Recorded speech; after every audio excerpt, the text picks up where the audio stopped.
जय जय श्री राधे। एक बार युधिष्ठिर ने श्री कृष्ण भगवान से पूछा, हे भगवान, माघ मास के कृष्ण पक्ष में कौन सी एकादशी आती है और उसका क्या फल है, मुझे बताने का कष्ट करें। श्री कृष्ण भगवान कहते हैं कि ये जो माघ मास के कृष्ण पक्ष में एकादशी आती है उसे षटतिला एकादशी के नाम से जाना जाता है। जैसा उसका नाम है वैसा ही उसका प्रभाव है। उसमें 6 तरह से तिल का प्रयोग किया जाता है। सुबह सवेरे उठकर तिल पानी में डालकर उससे स्नान करें, तिल का उपटन लगाएं, तिल से ही होम करें और तिल मिला हुआ जल पिएं और तिल का ही दान करें और भोजन में भी तिल का प्रयोग करें। इस प्रकार 6 तरह से तिल का प्रयोग होता है। यह कथा पुलस्त्य ऋषि ने दालभ्य ऋषि को सुनाई थी। वही कथा भगवान युधिष्ठिर को सुना रहे हैं। वो कहते हैं कि माघ मास आने पर हमें गाय का ऐसा गोबर लेना चाहिए जो जमीन को स्पर्श ना किया हो, उसको हाथों से ले लें और उसमें तिल और कपास को मिलाकर 108 पिंड बना लें। जिस प्रकार हमें क्या है कि एकादशी में नियम लेना पड़ता है, शुक्ल पक्ष के लिए भी और कृष्ण पक्ष के लिए भी। तो इसको मिलाकर 108 पिंड बनाएं और उन पिंडों को सुखा लें। ये एकादशी से कुछ दिन पहले भी किया जा सकता है, ये नहीं कि इसको एकादशी को ही करना है।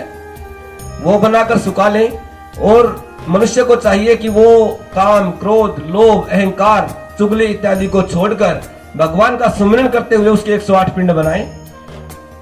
और षटतिला के दिन, एकादशी के दिन सुबह सवेरे स्नान करें तिल डालकर, वो हम बता चुके हैं। तिल डालकर उससे स्नान करें और उस टाइम पे अगर पूर्वा साढ़ा या मूल नक्षत्र आ जाए तो अति उत्तम होता है, या आद्रा नक्षत्र आ जाए तो उस दिन और उत्तम होता है। आप कृष्ण पक्ष की एकादशी का नियम लें और एकादशी का व्रत विधि विधान से करें और रात्रि को जागरण करें और उन 108 पिंडों से भगवान नारायण का नाम लेते हुए उनसे हवन करें।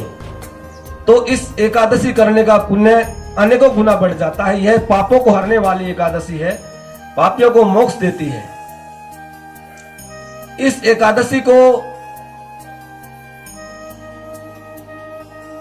अगर हम तिल से जो पूजा करते हैं तो खेत में जितने तिल बोते हैं और उनसे जो फसल पैदा होती है उतने वर्षों तक मनुष्य स्वर्ग में निवास करता है। इसलिए पूरा प्रयत्न करके षटतिला एकादशी का व्रत अवश्य करना चाहिए। और अगर ये गोबर इत्यादि के पिंड ना बना सकें तो इसकी जगह आप 108 सुपारी भी ले सकते हैं। उससे आप भगवान का हवन करें और रात्रि में जागरण करें। एक बार इसकी कथा बताई जाती है कि एक बार एक ब्राह्मणी पूरे अपने व्रत करती थी लेकिन वो कभी कुछ दान नहीं करती थी।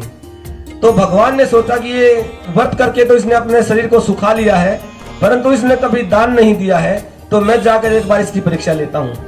भगवान श्री कृष्ण भूलोक पर आए और उससे भिक्षा के लिए याचना की। उस मानुषी ने उनसे कहा कि आप कौन हैं?